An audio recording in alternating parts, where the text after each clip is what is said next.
Welcome,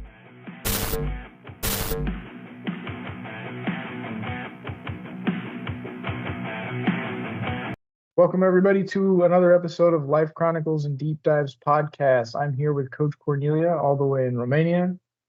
Hello, everybody, and welcome back. And my name is Coach Micah Ranjit, and today we're going to be talking about teenagers. What do teenagers need? What about them? And we're going to learn all about teenagers today. Coach Cornelia has a program specifically designed for teenagers, and she works with them on a regular basis. Cornelia, tell us about your program. Yeah, thank you, Micah. Yes, I have one program called the Rising Stars, which wants to empower the teenagers, but also the parents, because being a teenager is like you're a different species for yourself and for your parents. So I'm doing this program twice a year, once in at the end of May, and the other one is a summer camp, so it's only in August.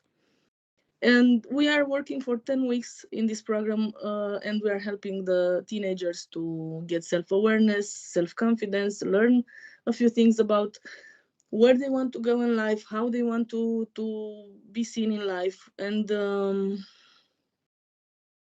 we're ending this with setting goals and achieving them step by step. Awesome. That sounds like a great program, especially for teenagers because they're all over the place. Talk to me about, is it difficult working with teenagers? Are they rebellious? Because like typically they're rebellious with their parents, but if they find somebody that they connect with, they can be open. So tell me about working with them. How is that? I mean, I always want to be for the teenagers to be rebellious. I prefer to work with those ones. They are very interesting. And I think it is very important for them to find adults with empathy. That's the most important for them, because they are going through huge changes from 11 years old until they go to 18 years old maybe. So it's a very long period of changes, and for them it's very, very hard. So the first thing you can come up with is empathy. It's very important for teenagers to find someone that gives them empathy and understands them, and understand their rebellions. We've been teenagers ourselves, and we know how it feels like. And another part of the program is very important, that I'm working with the parents as well, because it's a very big change for the parents too. And for them, it's a huge relief, believe it or not, to know that all the parents of teenagers are going through the same thing, right? They are not the only ones. And understanding this, bringing some empathy, you can help even the most rebellious teenagers find their way. Yeah. So most teenagers are looking to be understood, and it sounds like that's what you're bringing to the table. So again, walk me through from the beginning to the end of your program. Like, how does it work? Like, what do they need when they show up, and what do they leave with at the end of your program? Right. So I'm only working in groups. So we are starting with what's the first and most important thing for a teenager? To find their identity, right? That's what Right. they're trying to see who they are. So that's what we are trying to do in the program. In group, it's much easier because they can socialize. They feel more relaxed Oh yeah. when, yeah, rather than when it's one-on-one with me, for example. They're not that, when let's say we're working in a group, right? And someone Right. says something funny, and the other ones are laughing. And in that moment, you can say it's a more relaxed, less tension in the session, right? So this is why I prefer to work in groups. Um, so that's the first part, to try to see who they are, what is their definition as persons. It's very important for them to identify and to see who they really are. The next step, what is self-confidence and how to gain it. We've been talking about it in our podcast as well. So that's another thing, because the teenagers are very scared of who they really are. They are ashamed. They are afraid of criticism. They don't know which group would they belong to, and it's very important for them to gain this self-confidence. So after the self-confidence program, we go to the next one, which is communication skill. All the teenagers want to belong to a group. They want to socialize, so they need this communication skills so they can make good relationships. So again, we are playing a lot in these sessions as well, and it's very easy being in a group where you can play roles. So that's what we are doing. We are playing roles. And of course, after the communication skills, we are for a week we are talking about how stress affects us. For me, it's a very important topic, because being less stressed, you can be much more responsive to the space around you. The teenagers are very stressed regarding anything you can think about. So this is why I'm working a lot on the stress part with them. And then we are working on practical things. We speak about goal setting, and we are setting goals for them. They are setting their goals. I'm just supporting them. We speak about time management, financial management, and happiness, my favorite topic. So they go through all of this and they walk away with a whole new identity. They or like a built identity. They walk away with confidence. They walk away with valuable skills that they'll be able to carry forward into adulthood or young adulthood. Um, Talk to me about working with the parents, right? So teenagers are known for being rebellious. They shut down, they run away. Not Mm, all of them, but a lot of them, they do kind of like have this what are they, antagonistic personality style as they're trying to like we've talked about this on the podcast. They don't like to be put into a box, but they don't know where they want to be either. So they're kind of like, it's like a little kid. If you had like 10 boxes on the floor, right? And the kid is running to each of the boxes. But as soon as you ask the kid if they like what's in that box, they say no, and they run away and they run to a different box to look in it to see if that's something that they like. And then you ask them again, hey, is that something you like? They're like, no, and then they run to a different box, and then that just repeats yeah. until they, pick a box. So tell me about the parents. The parents have to deal with this teenager lifestyle growing up. So talk to me about that. Right. It's very hard for both the teenagers and the parents, of course. And for the parents, it's like overnight they want to sleep with a princess, let's say, and they woke up with a monster, a little monster. That's how it feels for real. So as you said, they shut down. They don't like you anymore as a parent. They are always finding mistakes that you are doing as a parent. They don't want to talk about anything. They're always depressed, sad. They hate life. They hate everything and everyone, right? And the parents are asking themselves, where is my kid? I lost my kid. And that's where I'm trying to work with them. And as I was saying at the beginning, it's very important for the parents to understand that all the parents of teenagers are going through the same thing mostly. It's not a situation that just occurs in their house. It's everywhere. So when you realize this, you know that that's it's normal. And the second thing that I'm saying is it's gonna be over one day.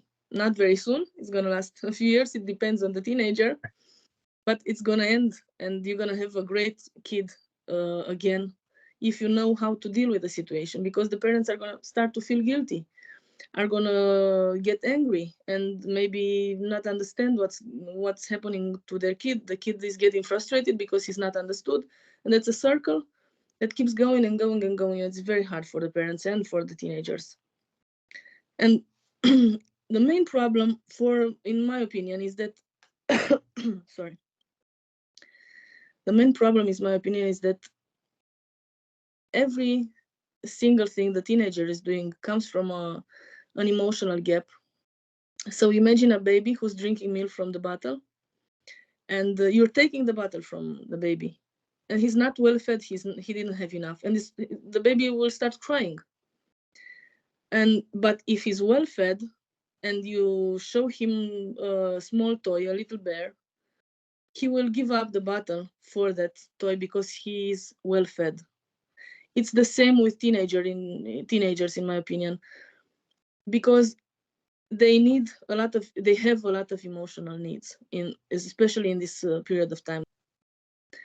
So if the parents are willing to find a little bit of empathy, that's what the kid needs. So let's say the teenager comes with a problem. They don't need solutions. They don't need any advice. They just want to be understood and listened. And with understanding them should come the empathy as well. So that's the most important thing for the parents. But it's not easy. It's a very, very hard task. But as long as we are careful about these emotional gaps that the kids are having and we are trying to fill it, it's not easy because they're gonna reject us all the time. That's something that we have to expect. But as long as we are patient, we don't judge ourselves too much because we get angry, of course, and get in fights with them. It's normal. But if we're carefully filling these emotional gaps, they'll become slowly great adults. That sounds like a great program. It sounds like you're working with the teenagers, you're working jointly with the parents. And Yeah. at the end of that 10-week program, it sounds like they will have gained a lot of sense of self, some confidence, some financial skills, some time management, and maybe they will, bond with their parents just a little bit more than they would if they didn't have your program. I do want to throw this in here, right? So as I was listening to you, right, an idea popped in my head, and it's more of an experience that I've had compared Mm. to just a random idea, right? So I just did a very short video and I put it up on YouTube. It's about control, right? Now, when I look at it, and I was a teenager, right? I've hit on this multiple times here, is the rejection. You've hit on it, rejection. We've talked about rebelliousness, right? Now, what is that? Now, I'm going to take this back way a long time ago, and I'm going to start throwing ideas around. All right. So, like, let's say, right? Let's say if we were growing up in Revolutionary War time in America. I don't know what that would be for you guys over there, but let's say, or even before that, settling times here in America, right? As a young boy or young lady goes from childhood to adulthood, they make that little biochemical transition period, right, where the bodies change and their minds change and they start to grow into that adulthood, right? Those people, right? Let's say those were at what age? I don't know, 14 to 18 through that time period, right? Though they were accepting adult roles, like once they had gotten into that, they were functioning as full-blown adults in Mm. society as it existed then, right? They still had stuff to learn, but they were functioning as adults. They were becoming more heads of household. They were, some were taking on wives. Wives were, accepting husbands, right? They were moving into that adult place, right? Now, what do we have today? We have essentially like a regression of uh, like growth for kids, right? They're in school longer. They're um, living with their parents longer, right? They are even now, like we've got, in our Constitution, right? You're an adult at age 18, but you can't drink or smoke or in most states own a gun until you're 21, but you can drive a car, you can go to war, you can pay taxes and, like all of those things. But they've scuttled some of the adulthood into, further on, but they've still made you responsible here. Now, put that with a teenager growing up, right? So a teenager's under control a lot longer. And that's the point I wanted to get to, is that the human body, the nature behind it is to be a kid, go through puberty, claim that adulthood, and then move on with their lives. But as a society, we've have it set up to where their kids, they're go through puberty, they're still in the household, and the parent still has control, right? A lot more control than they would have if the kid were to grow up in a society where they were more responsible, right? So you've got this, right? And I think that's where a lot of that rebelliousness comes into play, because they're trying to assert their own agency. They're trying to assert their own personality, their own livelihood, their own identity. And if they're still under the control of their parents, they can't actually do that. So I think that's where a lot of that rebelliousness gets into play, which is why I think your program's great, because it helps them find their identity, gets their confidence so they can socialize, gives them some adult time management, money management skills, but also helps the parents understand what's happening, because a lot of times parents, while they've went through this at themselves, I mean, not a lot of times, all the time, parents, you're not a parent unless you went through puberty and when I was a teenager, right? So they've went through this, but they don't self-reflect, they don't introspect, they don't take on a role. You may hear them say every once in a while, "Oh, I've done that as a kid," or like, "I understand that," but they're not really walking in their kids' shoes. And I think that is where it also comes into like the control portion, right? They want the kid to do what they want them to do. The kid's trying to figure out who they are, and they feel clamped down on because they can't do that Right. as easy with the parents. So, excuse me.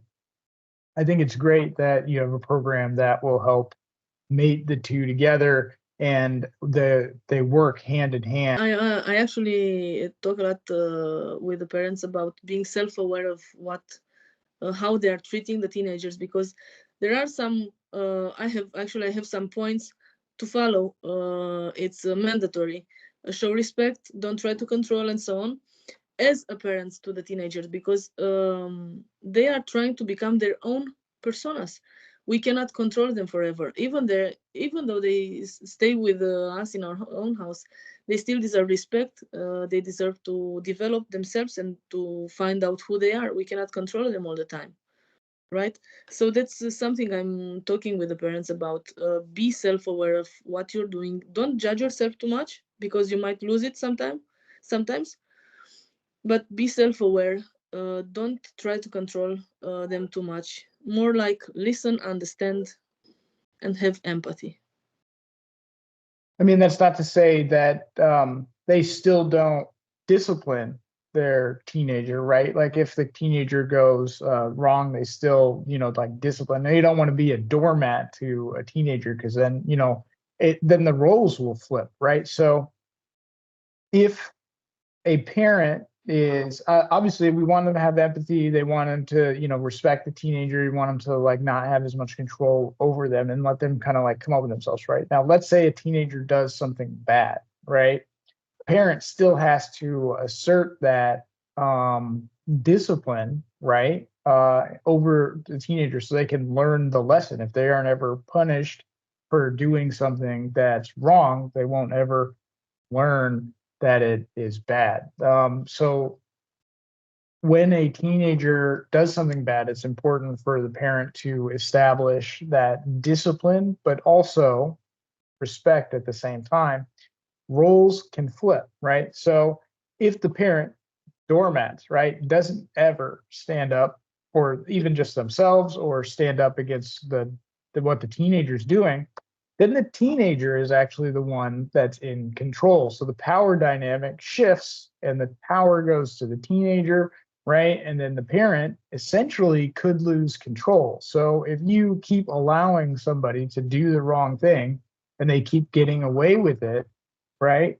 Then they keep thinking they can get away with it, right? And then by the time that you want to step up and maybe squash what they're doing, it will have been too late. They'll have too much control, too much power, and the dynamic won't shift. So I think there's a good finding balance, but I think your program helps them find that balance. It sounds like it really helps them find that balance to help the teenager have that control, but also have the parent still be able to assert themselves in the relationship.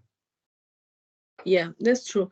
I'm usually asking the parents if the teenagers are having younger siblings, because usually as a parent you want to have control over some situations, like drugs, alcohol, whatever, this kind of really bad ones, right? And that's when you have to come up with some rules, very specific rules that the teenager already have implemented in their brains when they start being teenagers.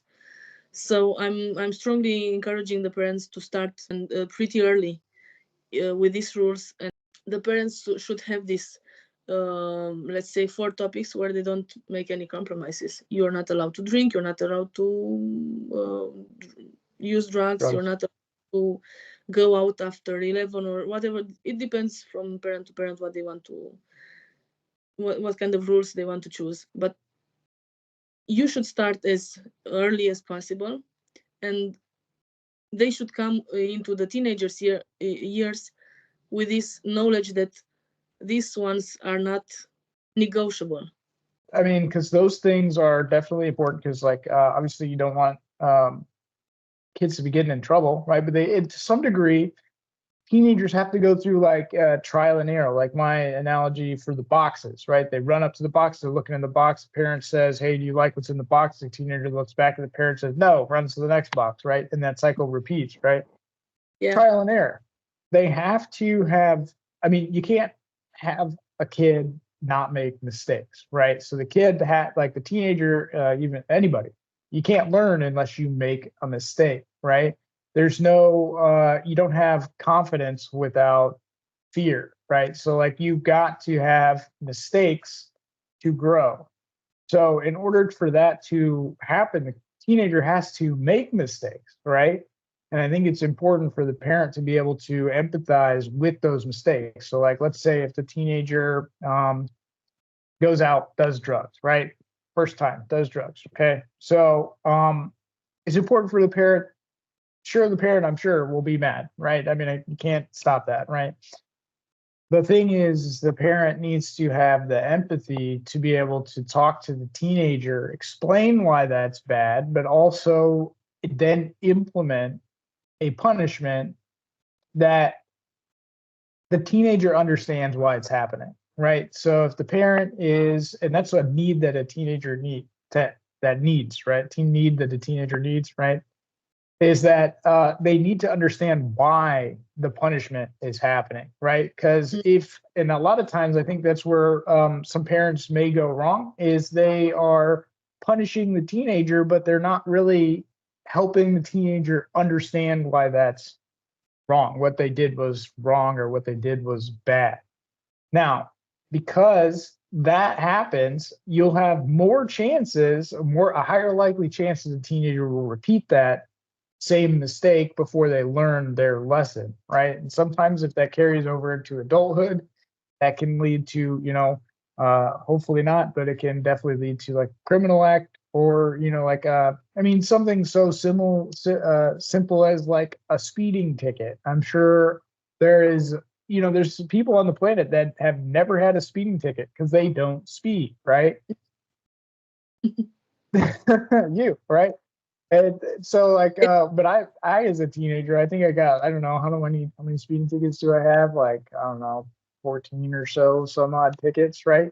So, yeah, see, it took me that long to learn my lesson. It took me a long time, to learn that speeding lesson, right?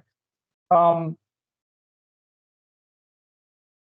Part of me was rebellious, and my mom, wow. I look back at all the stuff that I put her through, and I had a few years ago, I went to her and I was like, "Mom, I gotta give you a hug for that, because I definitely put you through the ringer." Because I was rebellious, right? I also had a lot of childhood trauma. So talk to me a little bit more about what else do you think teenagers need as they are transitioning from kid to young adulthood? What else do you think they got? First, I want to stop a little bit about what you've said about making mistakes. You want for your teenager to make mistakes. It's very important. It's how they learn, as you said. At the same time, they already have when they get to these teenager years, they already have to know what is allowed and what is not. That's what responsible parents should do. At the same time, they should know what the punishment for breaking the rules is, because let's say you don't talk about anything with your teenager and they go out and make mistakes, really bad one, I said, doing drugs, right? You really cannot do this all of a sudden. You cannot just say, oh, I'm gonna punish you with this one, because you've never talked about this. Responsible parent is talking about this with the kid ever since kindergarten. I know parents who are doing this since the kids were 2 years old, just trying to implement it. Don't do drugs, don't drink, don't smoke, don't this and that. I'm not pleading for such an exaggerating thing, but at the same time, we have to talk about them. We have to teach them a little bit about what's allowed and what is not allowed. Absolutely, I think you're right. Because with the punishment, you're right. Right. I didn't, I'm thinking in my head like just like what actually happens like in my life, right? Um, and you're right. I think parents could offer they should be offering. I don't really like to tell people what they should and shouldn't be doing, but let's say we'll use a softer word. They could offer, right? This is what you like. If you did something wrong, the kid has to know that there is a punishment attached to that. I mean, and you're right, because like I look at adult society, right?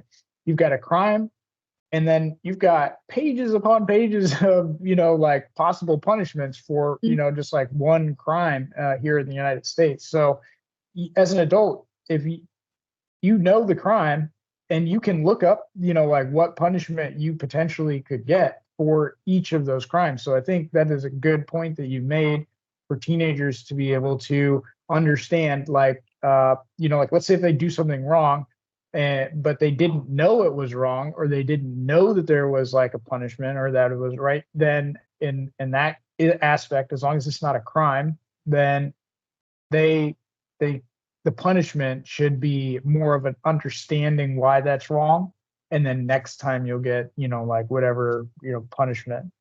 Yeah, but announce before that. So next time, my kid, you're gonna get this punishment for if you're doing this again. At the same time, there are mistakes that you want to happen, and you just have to listen to it. If you're lucky enough for the kid to come to you and say, Mom, Dad, I've done this, or this happened to me, I got scared, or they live in fear like us, the parents. At the same time, these times we're living in are pretty scary sometimes.